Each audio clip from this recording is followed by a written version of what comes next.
Anantapuram parliament నియోజకవర్గం పరిధిలోని assembly నియోజకవర్గాల అభ్యర్థుల్లో కొందరిని మార్చాలని ఎంపీ జేసీ దివాకర్ రెడ్డి తెదేపా అధిష్టానాన్ని కోరారు. కనీసం 3 సిట్టింగులను మారిస్తే తప్ప అనంత లోక్సభ గెలవలేమన్న జేసీ సింగనమల, కళ్యాణదుర్గం, గుంతకల్లు నియోజకవర్గాల్లోని సిట్టింగులను మార్చాలని పట్టుబట్టారు. స్క్రీనింగ్ కమిటీకి తన అభిప్రాయాలు చెప్పానని వెల్లడించారు. నేను 7 ఎమ్మెల్యే సీట్లు గెలిచాలా, ఎంపీ గెలవాలా, లేదంటే నా కుటుంబంలో ఎవరు నిలబడినా గెలవడమే మా ధ్యేయం.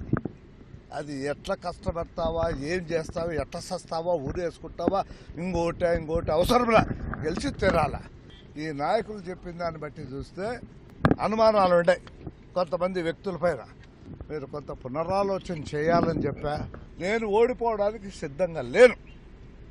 మరి ముఖ్యమంత్రి గారికి చెప్పి దాన్ని సెట్ చేసుకుంటే చాలా సంతోషిస్తాము.